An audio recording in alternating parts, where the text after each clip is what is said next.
Hello everyone and welcome to this session of the Women and Gender Constituency. I am Maaike and I'm moderating today's meeting. I just wanted to briefly introduce the platform to you so that you can enjoy the meeting to the maximum. First of all, you can select the language that you want to listen to. Just right here, there's a drop-down menu where it says your language, and you can select between English, French and Spanish. You can also interact with the speakers and the other participants by using the chat below. You can leave messages in the language of your choice where it says enter your message here. If a message is left in a language that you don't understand, you can hover over it with your mouse and then have it translated automatically. On the lower left part of the interface, you will see a question mark. If you run into any technical issues, please let us know there. And last but not least, I know that you use other platforms sometimes to interact when you have monolingual meetings. In this platform, the only way for you to interact is in written form. So we cannot hear and see you, and that is absolutely normal. So nothing's wrong there. Without further ado, I want to now pass the floor to Patricia, who will give you an introduction on the session. Enjoy the session. Bye. Thank you to everyone, and welcome to the second preparation webinar from the Women and Gender Constituency. I'm glad that you are joining today as well, but we will also have a recording of the session and we'll send around soon the recordings of both sessions and even further information that we have been provided by you from yesterday as well. You can also forward those recordings in French and in Spanish to colleagues that might feel more comfortable with those languages. Today we will have a webinar more focusing on the upcoming Conference of Parties of the UNFCCC, and it will be partly quite technical, and I would like to very much encourage you to really use the chat box that Maaike just explained to you and ask any question that you might have. In addition, you will have the chance to ask those questions during the Women and Gender Constituency Strategy meeting and capacity training on Sunday or at any morning meeting that we will organize. And saying this, I would just directly like to jump into the presentation. I have to go to the middle of the presentation, so it will take a couple of seconds. Because we have the presentation from yesterday included as well. So don't feel stressed by that. I will be there in just a minute. You will just see now what we have been gone through yesterday, which was giving the basics of the UNFCCC again, and then also had a bigger introduction to gender in the UNFCCC. And to provide you with actually an historic background and also more information on how we are working and how you can find your own position once you join in the work of the Women and Gender Constituency. So just saying that, I've almost reached the end, and this is our today's webinar session. We will first go into the COP25 overview schedule, then I will provide you with few gender entry points. There are actually lots, so we cannot really go into detail in every one, but we do have prepared briefing papers for a couple of topics and also have the general Women and Gender Constituency key demands that are helping you through with our feminist demands through the session. And then we will have actually a deep dive into the IPCC 1.5 degree report, which gives you further insights why it is so important that countries raise ambition in this COP. So, first of all, I would like to start where we are actually now after COP24 took place. So after the Paris Agreement has been agreed, it already entered into force just 1 year later in Marrakesh. We celebrated that enough parties had actually ratified the Paris Agreement, and it put quite some pressure onto COP24 last year, because there it was where the work program was actually approved. And this gives finally further insights on how the Paris Agreement is supposed to actually should be implemented by the parties. And from this, I would just like to mention the decision that is actually including, or actually means, the Paris Agreement work program, which is decision 1 of COP24 last year. And this is one of the documents that you should always have somewhere on your desktop to be able to check quickly on different negotiation points what was actually agreed last year and what further guidance has been given to the Paris Agreement. It has been the most relevant COP after the COP in Paris 2015, because it is the one COP that give you now further guidance on how actually parties are supposed to enter the implementation phase, which starts in 2020. There were also a few other topics that were negotiated and were very crucial. One, of course, was the IPCC special report on 1.5 degrees that was requested by the parties, and which we will give you further insights on later. Then it was the first time that the Teil der Online dialogue took place, which should actually enhance ambition of the parties. And then, last but not least, there was a high-level ministerial dialogue on climate finance. And it was in particular important because more pledges to the Green Climate Fund were announced, also to the Least Development Fund, and it was decided that the Adaptation Fund will also function under the Paris Agreement. And there will be actually quite a few agenda points on climate finance this year. What is, of course, in particular relevant to us is where we have included human rights and gender equality points in the Katowice package. And we actually do find a couple of references in, for example, adaptation communication. In adaptation communication, parties are supposed to provide communication about how gender-responsive adaptation approaches they are implementing, and this is actually ones that we were quite striving for, because it gives us a very decent and clear way on how to advocate also on national level how adaptation measures should actually take place. There was also further gender reference in finance, and it says that when parties are implementing climate action, then the finance that they are providing should also be gender responsive, and should include gender responsiveness in their policies and priority sectors. And not only that, but it should be made clear how the targeted groups are actually benefiting from that. So if you are looking at climate finance, this is actually a reference you can refer to.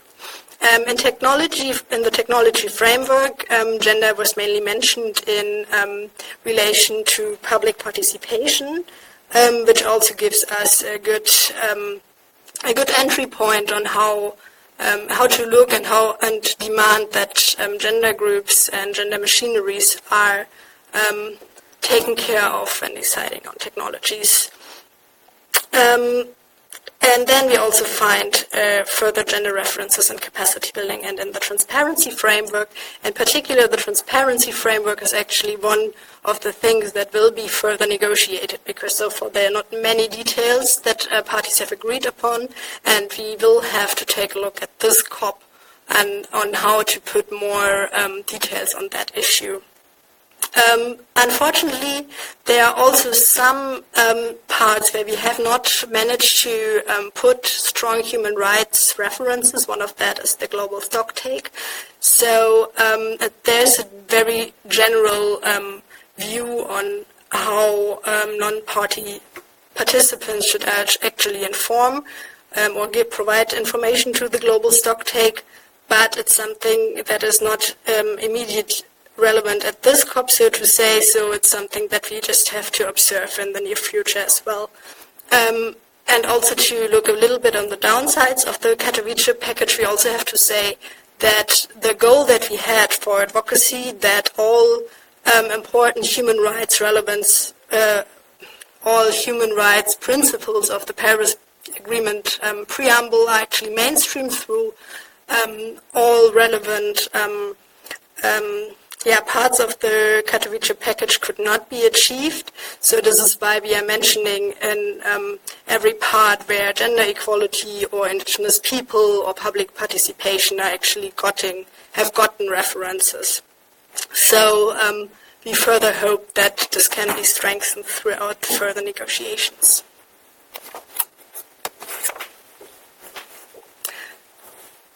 So having laid the basis actually for what is going to, or where we are starting from, I would very much recommend you to look at the COP25 page, because there you find the overview schedule, where you have the idea where, in which week, what things are actually negotiated and what is taking place, and it starts actually with some pre-sessional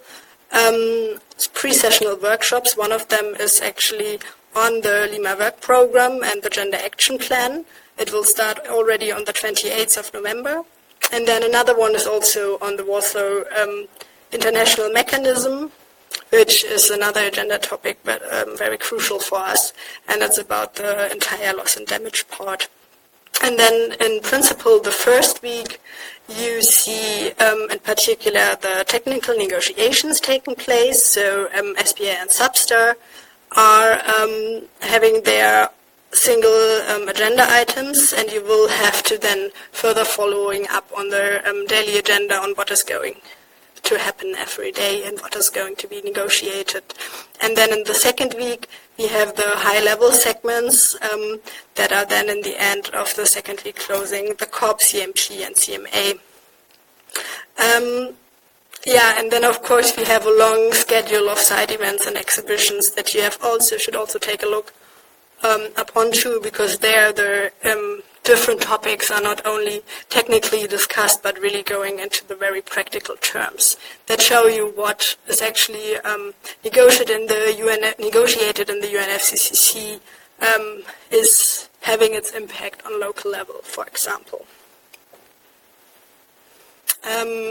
Later on you can of course also try to follow the links to download all the documents that we are now showing in preparation of the COP for yourself. And then once you have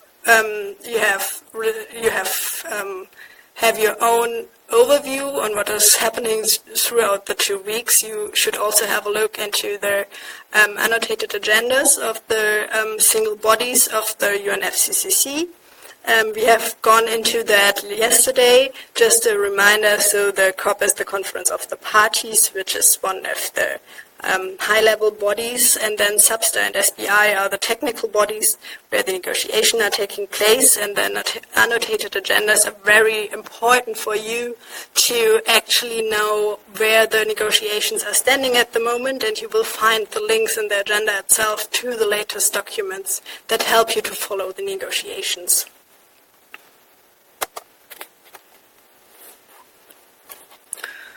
Another document for preparing your participation at the COP is the Co-Chair's Reflection Note. The Co-Chair's Reflection Note is actually giving you insights of the COP presidency point of view, most important topics and focal topics that are negotiated during the conference, and it also gives you quite a number of hints where the COP sees challenges and disagreements between the parties and which topics might be rather challenging throughout the negotiations. So this is actually very important for yourself to get more insights into what are the parties actually heading at. Then the draft negotiation texts are something that you can find in the document center throughout the negotiations, and those documents can partly also be found, such as, for example, conclusions from the SB session in Bonn in the annotated agenda, which helps you a lot to follow on the text that is negotiated. And what is even more important for civil society are those summaries that are provided on a daily basis, and we have just put them here, which is, for example, there is negotiation bulletin, but also the eco from Ken, and they have different styles. While some are more going into the details of what are the party positions that were put forward the other day, and then there are also those documents that are giving you rather a humorous and funny way of looking into the negotiations. So we recommend you to look into all of them once in a while.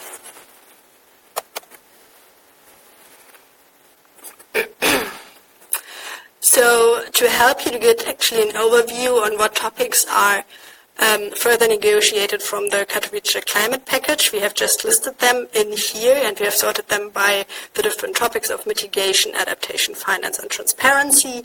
And I will not have the time to go into those details, but for example, I will do so later on a little bit more, but for example, the common time frames are the point where parties now have to agree on what time frames their indices will actually have at a later point, if they are including, for example, the year up to 2035 or 2040. And these details are exactly not yet agreed upon in the Katowice package, and this is the reason why they have to be further negotiated. You might also have heard that the Article 6, which is looking at cooperative approaches and market mechanisms of the Paris Agreement, has not been, the negotiations could not be finalized in Katowice, and this is why they will be continued this week, and it's one of the focal topics actually of this COP. Then details also need to be provided for the adaptation communication, also for the rules of procedure, for example, of the adaptation fund that was just decided that it will continue in Katowice, also under the Paris Agreement. And then on transparency, there are actually a couple of topics that have been overall agreed, but the details again are missing. So this is something that will be further looked at. And then, of course, there are a big number of other agenda items, and as you can see now, we have already included quite a couple of abbreviations, and I would just like to make you feel more comfortable that we will go through those all those abbreviations once we are in the capacity building workshop, for example, or also throughout the weeks. And you do not have to know all tiny little abbreviations, but just the ones that are actually necessary for the negotiation topic, or for the negotiation topic that you are following on. So don't feel discouraged by all those abbreviations that you might not know at the moment, and just wait until you're at COP and get a further insight into those. But in generally, those other agenda items are also as important as the ones that I've shown you from the Katowice package, because they pretty much all have gender entry points. The adaptation committee is quite clear actually, because adaptation and gender is one of the most advanced topics. Adaptation in regard of gender is one of the most advanced topics. Then Tech and CTCN are looking at technology. The Standing Committee on Finance is looking on finance and gender, or on finance issues, and there are also a couple of gender entry points. The WIM XCOM is the Warsaw International Mechanism that will be reviewed this year at the COP, and this is covering all topics of loss and damage.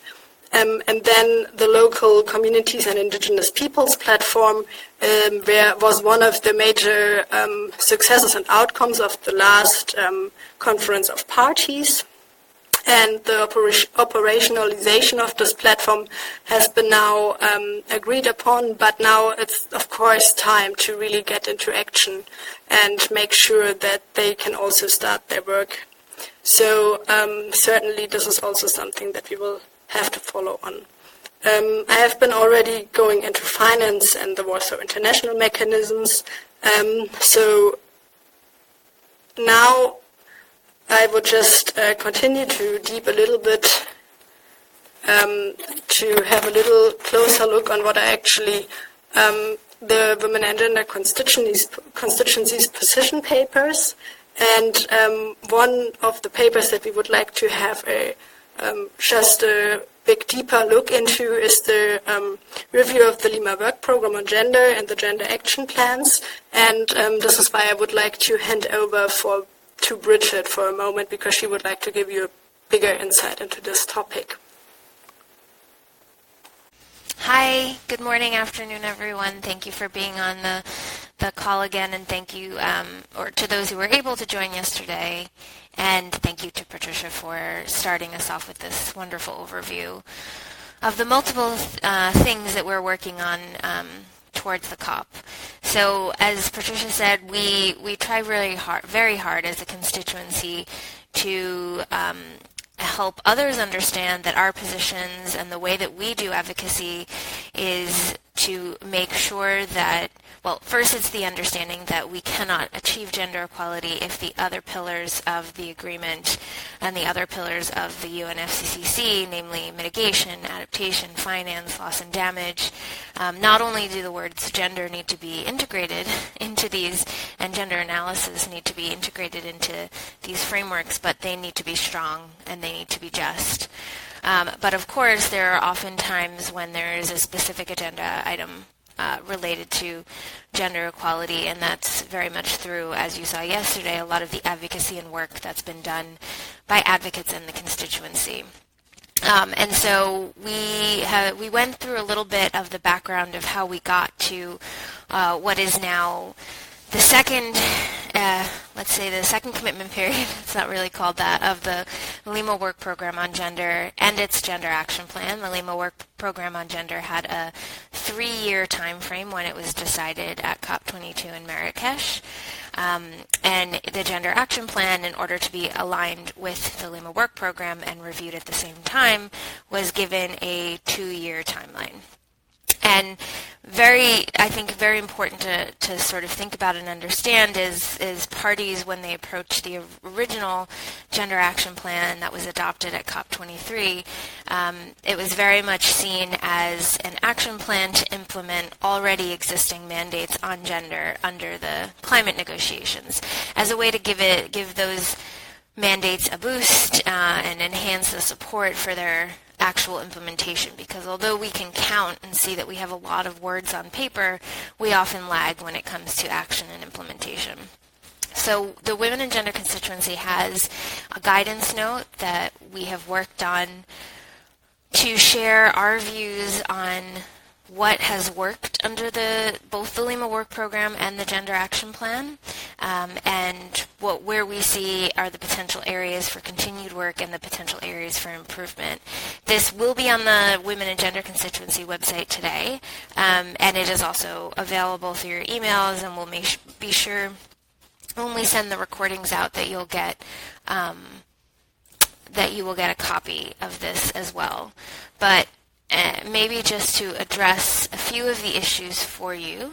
Sorry, I'm just pulling up my other slides. Yes. So, and I'm sorry, I have this in front of me, but you will have it in front of you when we send it around as well. So I think one of the key areas for progress that the Women and Gender Constituency assessed was the positive shift in the level of action, attention, and support for the work at this intersection of gender and climate change. Certainly, we saw after the Gender Action Plan in particular was adopted that there were many different levels of everything from UN organizations to parliamentarians. I was invited last year to speak to a group of parliamentarians from Latin America and the Caribbean who were interested in thinking about what is the Gender Action Plan and how could it serve implementation at national but also local level, which I think is quite interesting because the nature of the Gender Action Plan itself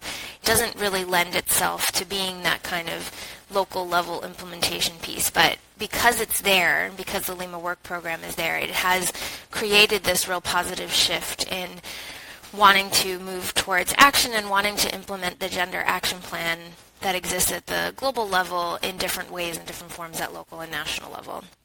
There's also been a really strong element of the Lima Work Program and the Gender Action Plan that focused on the Lima Work Program called for reports from different constituted bodies. It called for coherence from the different constituted bodies and how they implement gender. And so some of those bodies that Patricia just spoke about, so the Adaptation Committee, the Technology Executive Committee, the Climate Technology Center and Network, I can remember a time when the Technology Executive Committee was doing reports on water and agriculture, where even though we had language that said technology should take or the Technology Executive Committee, when doing its work, should take gender considerations into account. I can remember we would get those reports or see the report outs from the committee, and on issues such as water and agriculture, they'd be completely gender blind. And then we would have to kind of advocate and do a report and try to correct the fact that this mandate wasn't being implemented. And we saw that happening across the board in finance, technology, adaptation. It was one struggle to get the word into the decisions that developed those constituted bodies, and it was quite another to be able to educate and inform those bodies that gender was something that needed to be considered in the work that they were doing. So I think a real positive shift as well is that the Gender Action Plan has called for and allowed that each of these constituted bodies has had at least one, if not two, capacity building sessions on gender, and we have had, as the Women and Gender Constituency, interactions with each of the constituted bodies, and now at workshops that happen on the Gender Action Plan, all of the constituted bodies, including new ones like the Local Community and Indigenous Peoples Platform, will come to those workshops and they will report on their progress on gender. So the platform it's given and the coherence among the UNFCCC bodies has, I think, been the most positive areas of progress in the very short time frame that we've seen the work program and the action plan taking place. I will say, as a key request that I've actually seen support from all parties who care about this issue on, is that the Gender Action Plan is too short, and the next one should be there's the 5 years has been put out there by a number of parties, and something with something that has a built-in mechanism for review that doesn't need to be renegotiated every time is also something that parties support. And just to also add, from like a more practical piece, is that the reason the Lima Work Program and the Gender Action Plan currently exists as two separate documents in my mind is because when the Lima Work Program was being negotiated for extension at COP25, there was a whole annex of action points that parties were discussing that they simply didn't have time to get to, and so a compromise was this idea that we would work toward the development of a gender action plan. My sense, and from what I've heard from parties in terms of the discussions that they've had so far, is there's near universal request for one outcome, so not a work program and an action plan, but one outcome where the Lima Work Program itself is extended and stands as the guiding document, the principles that define the goals and the objectives of what then a gender action plan or the action items in that decision, how they support and implement the principles and outcomes and outputs that are laid out in the Lima Work Program. So I think we can expect one document. There's some feelings about whether that actions are in an annex or whether they are in the decision itself. But yeah, I don't think that that's a particular issue that we have a position on from a procedural perspective, but just for you to understand where the negotiations are. In the key areas of improvement, so we've already talked about the areas of progress and procedurally what we expect to see in the negotiations. We talked in the Women and Gender Constituency about the fact that the Gender Action Plan in itself, while it acted as that platform, is really missing targets, indicators, and sort of a joined-up agenda for allowing a real plan that we can create baselines for and that we can monitor and assess progress on. So we've asked for things like clear targets and indicators related to each action so that we have things to actually assess progress on rather than just kind of overall views of whether we are doing more on gender and climate change. We've also asked or requested for an annual progress indicator report by the Secretariat, because the Secretariat does have an analysis, many of us have done this before, of all of the mandates that exist on gender across the convention, and not all of them are captured with actions under the Gender Action Plan. And so the feeling is this annual, this annual indicator report would ensure that there are no mandates that are being forgotten, left off, or are not having adequate progress being made on them. We also have called for indicators and measures like the number of countries implementing and reporting on gender-related activities, the amount of allocated resources at national level targeting gender-related programs, or the number of country planning documents with gender considerations, all of which is work that many of us as our own organizations do individually, where we try to assess progress based on these quantitative indicators of where gender has been mentioned, but there's no kind of formulaic centralized system for getting that information. We think the Gender Action Plan could provide that opportunity. We also think that there's still part of even though we as the constituency have worked with other advocates to really push the envelope on what is considered under things like the Lima Work Program on Gender to not solely, although importantly, focus on enhancing gender balance and women's leadership in national delegations, but of course to enhancing the participation of local communities, grassroots women, indigenous women, and to supporting the implementation of gender equality in climate policy at national level. However, there's still very slow progress in enhancing gender balance under the negotiations, and although we've had a goal on this since Doha at COP17, there is no target. There's no particular quota or target to how would we measure success when we've achieved it. So we are calling for a progressive target on women's participation in delegations and on heads of delegations, to be able to see and measure that it's improved by at least 3 to 5% yearly over 3 years, because we know that there's a real challenge in the process in terms of quotas and numbers, but we think that there needs to be some work towards a progressive target. We also have a whole range of recommendations that I won't go through on more focused capacity building. Right now there's very broad calls for capacity building on gender and climate change for women delegates, for all delegates on gender, for local communities, grassroots indigenous women.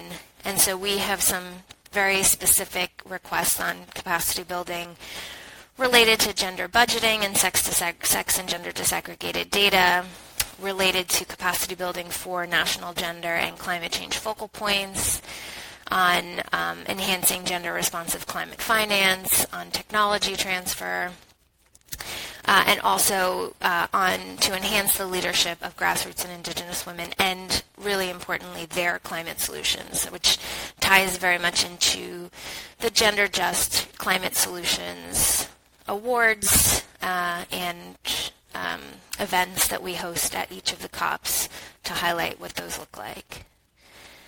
And I would say lastly that where we think that there is further work to be undertaken, the initial gender action plan included information on, or included a request to consider a just transition, and we think from a gender perspective, how we understand a just transition to a low-carbon society from a gender perspective is critically important. We think there needs to be a specific dialogue on this under the SBI around just transition and decent work from a gender perspective. We also think there can be much stronger coherence with the 2030 agenda, the SDGs, and the broader 2030 agenda. And there's also a call and discussion for work towards an IPCC special report on gender and climate change. There's a whole host of other ideas to consider, from gender balance quotas. We've mentioned we have this idea of a progressive target, but some parties are pushing potentially for quotas, for establishing or renewing a gender policy under the IPCC, for secretariat strategies and UNFCCC-wide strategies on family-friendly resources and health considerations and meeting facilities to ensure more inclusive spaces. So yeah, there's a whole range, and I think I'm going to leave it at that in terms of what we're looking for, what we're asking for. I certainly could answer questions either today or tomorrow on what other parties are thinking. There is a synergies or a synthesis report that the Secretariat has done on all of the parties and observer submissions, and many parties have echoed a lot of the demands of the WGC. So I will pass back to Patricia. Thank you so much, Bridget, for giving us a much deeper insight into the review of the Lima Work Program and what is to be expected from the decision on the Lima Work Program and the Gender Action Plan in the upcoming COP.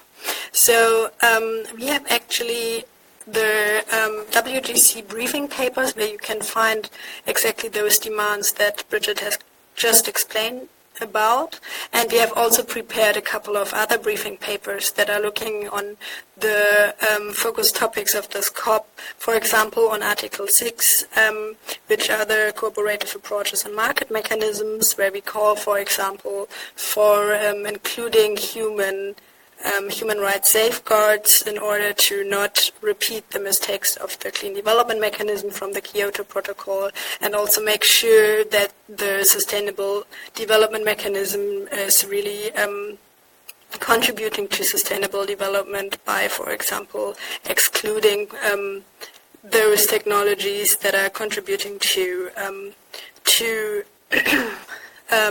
further emissions, or also those that can actually be financed without further support from the UNFCCC mechanisms.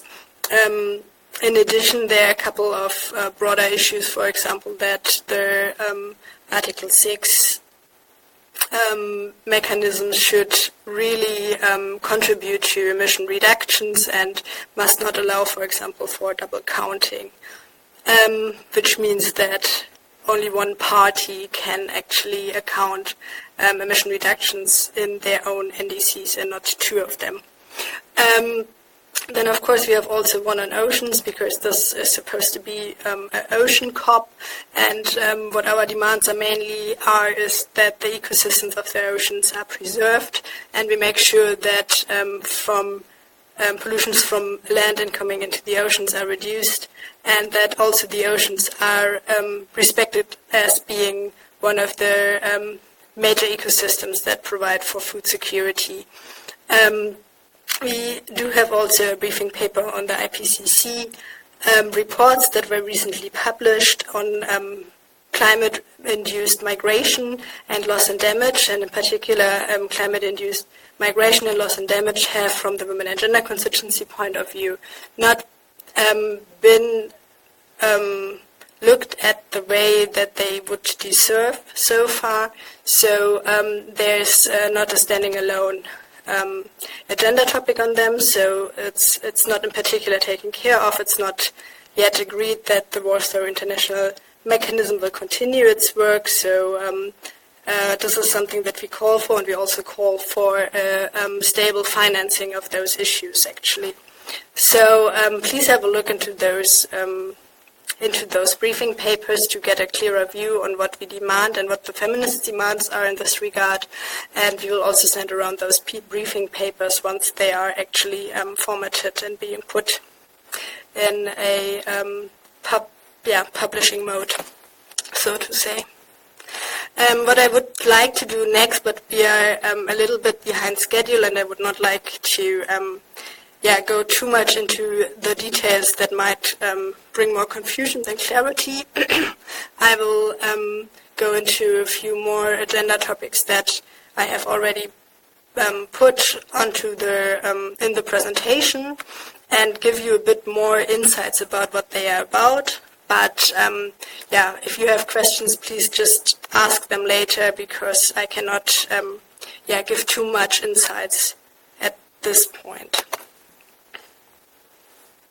So let's start with the common timeframes for the NDCs. I've already mentioned before that this is something that has not been agreed in detail in the Katowice package. So what is currently discussed is what time frame NDCs really have to cover, not at this point in 2020, but at a later stage when they are updated. And at the moment there are several options in place, ranging from 5 to 10 years. And what is important in that regard is actually that there is a certain mainstreaming of the time frames in order to be able to really measure if the NDCs put forward would contribute to reaching and achieving the 1.5 degrees. So this is the overall understanding that you must have about what is actually negotiated when you look at the common time frames.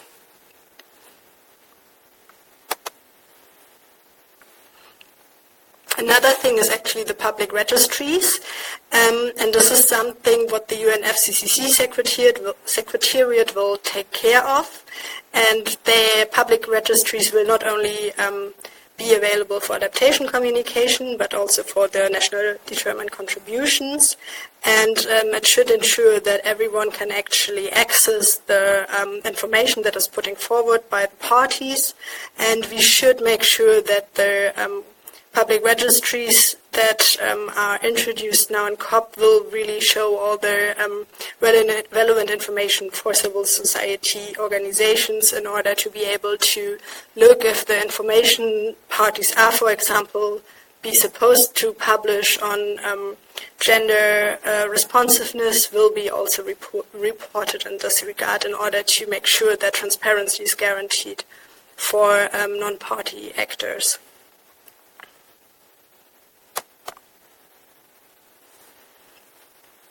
The enhanced transparency framework will, on the one hand, give further details on how parties should provide actually information, for example, on emission reduction and greenhouse gas emissions they are having, and on the very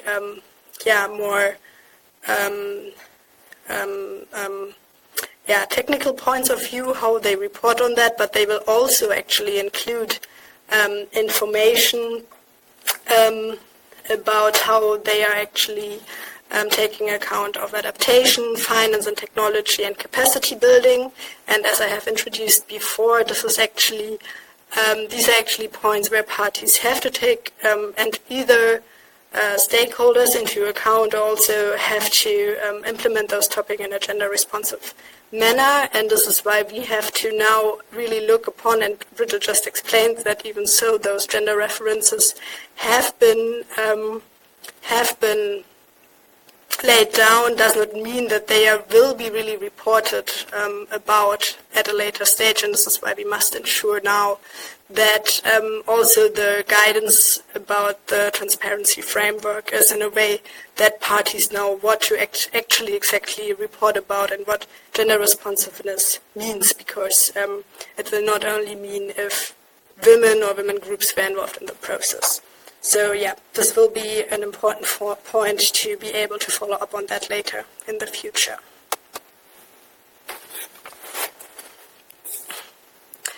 Then the Paris Committee on Capacity Building was actually established to provide capacity building, not only for parties but also for non-party actors, and we have been actually very much been engaged in the process that has taken place until now. And this COP, it is meant to actually review what has been done so far and if the capacity measures provided were effective.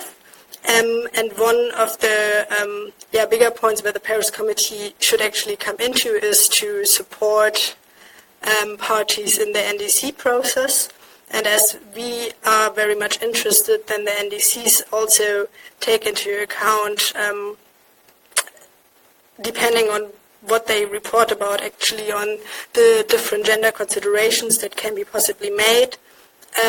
We will be further also involved in that and make sure that on the one hand the capacity building that is provided actually integrates those points, but then also that it's not only targeted towards parties but also civil society organizations. And there have been actually a couple of working groups working on different topics in that regard, such as, for example, cross-cutting issues, and there is already a report provided, and it will be important to follow up on the discussions that are taking place to make sure that the Paris Committee on Capacity Building is reformed or changed in the way that it is also benefiting us in particular.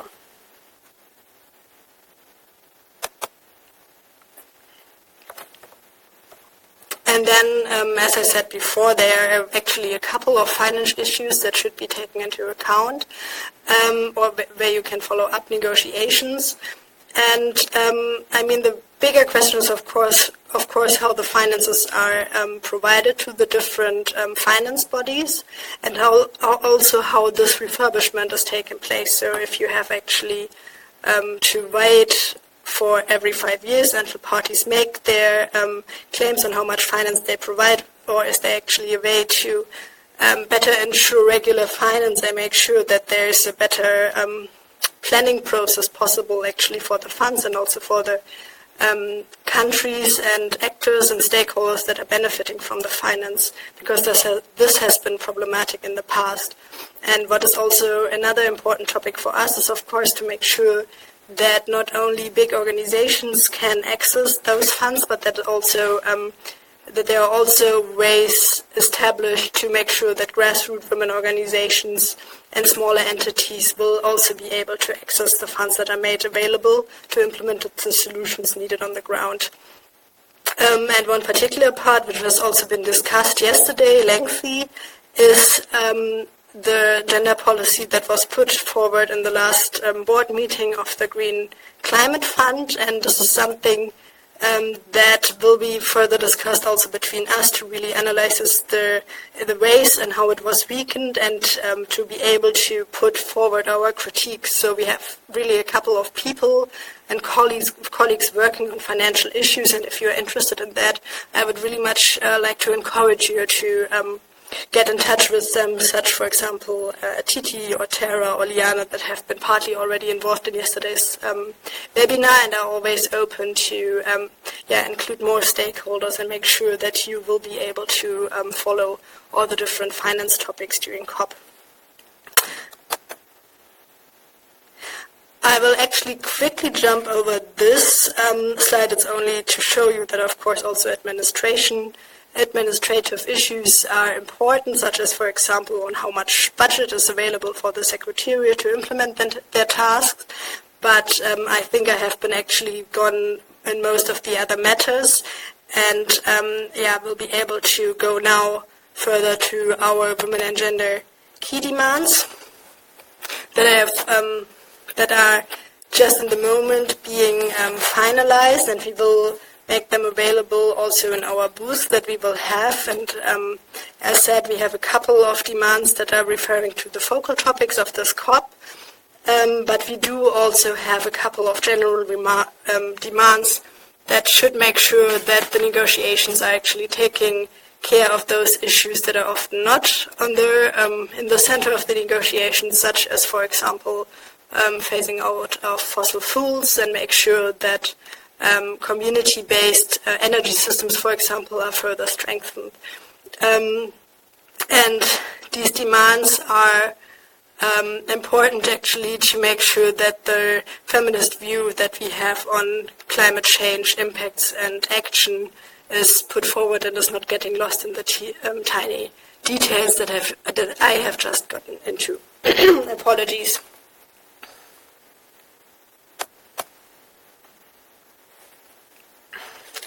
So now I would like to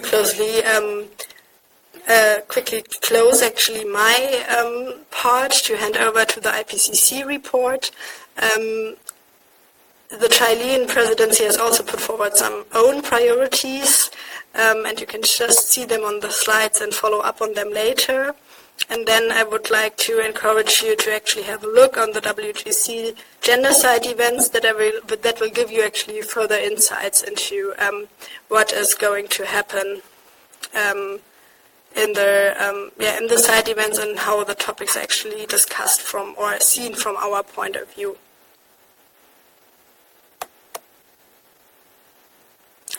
Some useful links to actually support your advocacy further on, and now I would like to hand over to Bridget again. Thank you. That was really great, Patricia. Thank you again for that. So we have a couple of useful links here, everything from the glossary of climate change acronyms and terms, which if you are coming to COP with us, don't worry, we'll make sure that you leave really loving acronyms and knowing all of them by heart, not feeling daunted by them. The UNFCCC has a useful negotiator app, which we recommend anyone who's both in person as well as following along to download. Usually you'll get a notification as a new document gets uploaded, which can be really helpful when you're following a particular issue.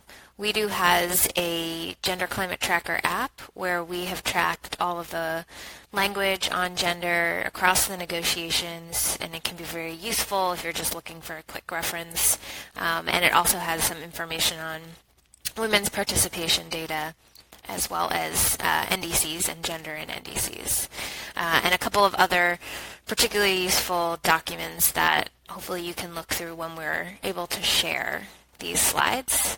And I wanted to share with you, these are from a presentation that were prepared by one of the IPCC 1.5 report authors, Helene DeConnick, who we actually have a video that was created for a different training that we're part of that she did, where she went through in detail some of the main pieces from the IPCC 1.5 report.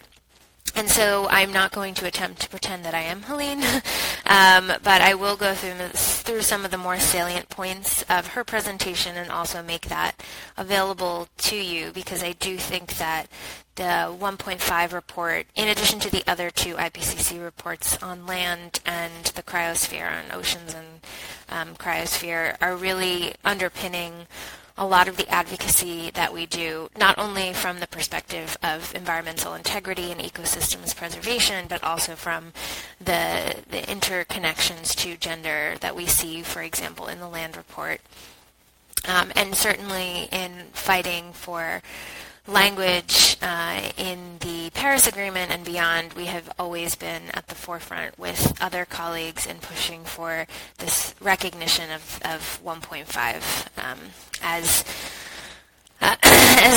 the starting point of where we're seeing massive shifts in our, or the floor, if you will, where we're seeing massive shifts in people's daily lives and in ecosystem preservation. So one of the things that Helene helps to really to go through in detail and give some understanding of the process, especially since the IPCC report is something that is a very political issue in the negotiations itself. So the report, of course, is not a political document, but the summary of that report is a political document. It's something that politicians and decision makers come together and decide what the messaging from this IPCC report is. And then you might know that in the negotiations themselves, there was a huge stalwart in Katowice last year as to whether this report could be welcomed or noted. And there are a number of countries who have pushed back against any sort of recognition of this report in the climate negotiations, which is quite challenging. So the outline and the pages for the report is something that was actually negotiated and agreed. So for those of you who have not looked through or maybe made yourself familiar with the special report on 1.5, there is a summary for policymakers, and again, that summary for policymakers is actually a negotiated summary. There are 15 pages of framing and context. There are 40 pages which look at the mitigation pathways that are compatible with 1.5 in the context of sustainable development. There's 60 pages on the impacts of the 1.5 degree of what 1.5 degrees of global warming would have on natural and human systems. There's 50 pages on strengthening and implementing the global response to climate change and the threat of climate change. So given the context, given the science, given the impacts it'll have, how can you strengthen and implement the global response? How does this link to sustainable development, poverty eradication, and reducing inequalities? So there's some really important information that tries to link it to the SDGs. And then there are further case studies and regional issues, as well as cross-cutting themes that can be considered in around 20 pages of the document. So it gives you an outline of what the special report on 1.5 looks like in case there are particular pieces. If you feel very comfortable with the science on the impacts, and maybe you'd like to look through and see the recommendations in terms of how can we make this global response work. I have, when I was walking through this, found this piece very helpful to kind of look at. And I'm sure that it's a little bit hard to read, so I apologize for that. But just to understand what goes into this kind of IPCC report. So normally they are written in well over 2 years' time because it's a very long process, but this was written in only 1.5 years, which is very funny because that's the temperature degree. It's difficult because there's a fast developing literature base. There is a requirement upon which something can be considered by the IPCC in terms of the timeline. So it has to have been produced and peer-reviewed. I think it's within a year of the start of the IPCC report. There are many pieces, just for the nature of them not being peer-reviewed or not having the conditions and the criteria that reports need to have to be considered as part of this report, that actually can't be part of it. So there is, as described here, both a sparse and plentiful literature base to look through. There are a very diverse group of authors, so there are a whole set of authors that are commandeered to write this. They, for the most part, are voluntary, but they are very diverse and coming from very different fields of subjects. They have to go through a huge amount of comments, so there are 2 stages in terms of the reports where they have to then take on the comments, and they actually have to respond to every single comment that they get, and also show how either it has been or has not been integrated into the report. And then for this report, this was discussed first during SEPSTA 49, this was discussed, as mentioned, during Katowice. There wasn't a decision taken, so it was discussed again in the Bonn session this year, and there was what everyone was calling, not surprisingly, gentleman's agreement. Sorry, I lost it for a second. Which actually many people push back against as very patriarchal in nature to what negotiations look like, to have a gentleman's agreement at all. But the idea was basically, if we, with the IPCC report, we can find a way to integrate and welcome the discussion that was had on the report without welcoming the report, but also without rejecting it, which that kind of non-decision decision is very typical of the UNFCCC. So I think just to hone in on some of the key messages, we are already at 1 degrees of global warming, and at current rate we would reach 1.5 between 2030 and 2052. The report showed that there's clear benefits from across the board on limiting warming to 1.5 degrees. And very important, it showed that we can still do this. We can still limit warming to 1.5 degrees, but it requires unprecedented changes in our societies and our structures and how we work.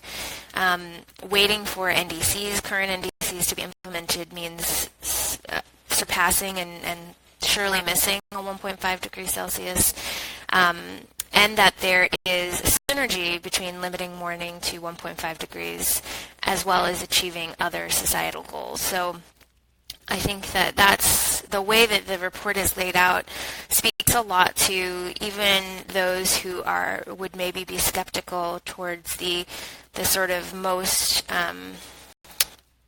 alarming views of what a 1.5 degree world could look like, is that even skepticism towards that doesn't mean that the efforts taken to limit warming to 1.5 degrees would go unrequited, because they go hand in hand with achieving other societal goals listed out in the SDGs. Another really stark piece of the report itself was actually showcasing the assumed differences between what warming of 1.5 looks like versus what warming of 2 degrees look like. So if we kept warming at 1.5 as opposed to 2 degrees, that we would have less extreme weather, including extreme heat and rainfall. That by 2100, the global mean sea level rise will be around 10 centimeters lower than what it would be at 2 degrees, but it still may continue to rise for centuries. In a 1.5 degree world, we would see coral reefs disappearing, but in 2 degrees, there would be only very few remaining. In a 1.5 degree world, we would have an ice-free North Pole every 100 years, whereas in a 2 degree world, this would be every 10 years. And there is an assessment, given the knock-on effects of many of these pieces, that by 2050, in a 1.5 degrees world, or in a 1.5 versus 2 degrees world, that hundreds of millions of people, fewer people would be affected. So I'm not going to go through these pieces. I have, I think, 2 slides next. I can't see my next slide, so I want to make sure it's right. But I think another piece of the important puzzle in this is trying to understand what the greenhouse gas emissions pathways look like when trying to limit warming to 1.5 degrees, and how emissions need to fall, so here by about 45% by 2030, compared to different temperature points throughout different time periods.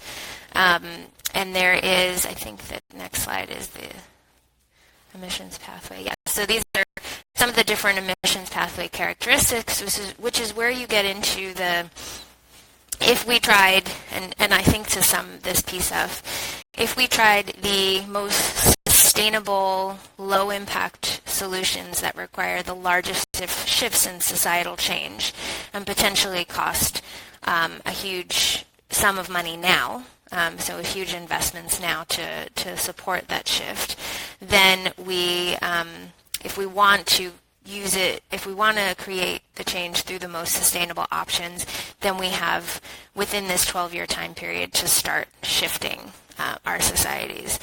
There are scenarios listed where we could wait until 2030, and then that would require hugely, hugely risky technologies, lots of carbon capture and storage, and there's no proven pathway that would actually be able to reduce emissions. And there are also a lot of externalities in that pathway that become challenging, because it's not this kind of societal low impact sustainable shift. It's one that requires, or it presumes, that we are going to be able to take emissions through technology out of the atmosphere as well. And so as mentioned, I would like to share this broader presentation with you because I think it's really important for the constituency, in addition to our advocacy, to be able to link how the proposals and particularly the solutions that we're putting forward actually mirror one of the key global emissions pathways. There's also a chapter in the IPCC report that links the SDGs and compares each of the SDGs and shows which options in terms of global emissions pathways could be taken or in line with the achievement of certain SDGs, including SDG 5 on gender equality. Some of them have huge risks, some of them have big rewards, and it tries to show you which ones have higher, greater risk than reward. And what's interesting is there are many that are in synergies,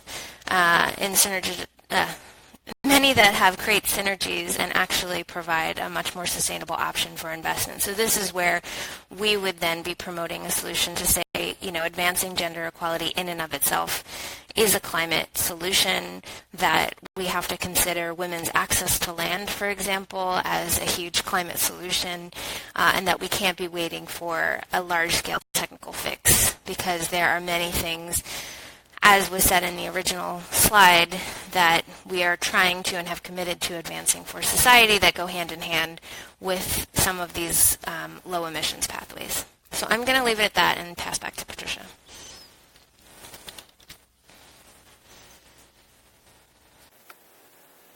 Hi, thank you so much, Bridget, for giving that great insight into the IPCC report published last year.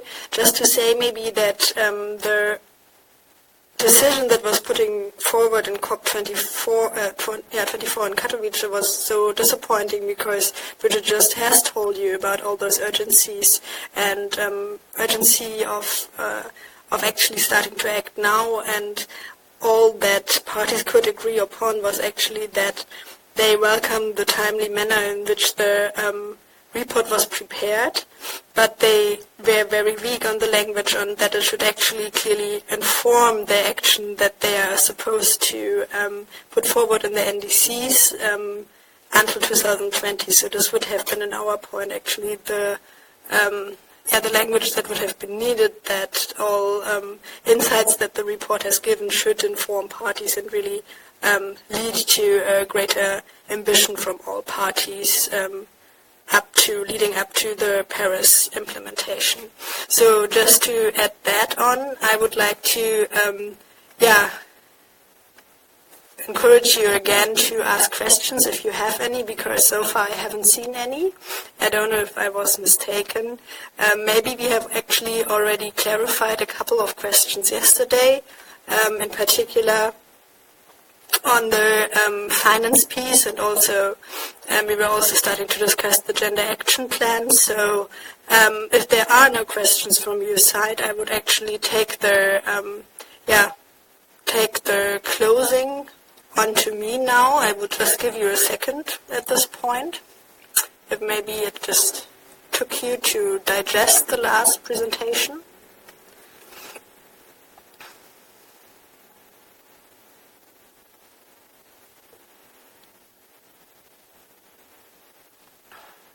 And as I'm not seeing anything coming in, except a correction from Kavita on a side event taking place from the Women and Gender Constituency members, I would just like to close the meeting with kindly thanking the GIZ for supporting the two webinar sessions, and also thanking our contributors, which were a little bit reduced from the planning because of all the emergencies we had now the 1 week just before COP. So thank you, Bridget, again for presenting, and thanks a lot to all our simultaneous interpreters that were in the background, and also for Michael that was moderating and giving the technical instructions in the beginning of the sessions. And I very much hope to see you all in Madrid next week, and please do not hesitate to contact either Bridget or me in case of questions beforehand, and let us know if you need any more information or support while trying to get yourself through the annotated agendas and further information on what is going to happen next week. So thank you so much again, and with that I would like to close the meeting. Thanks so much.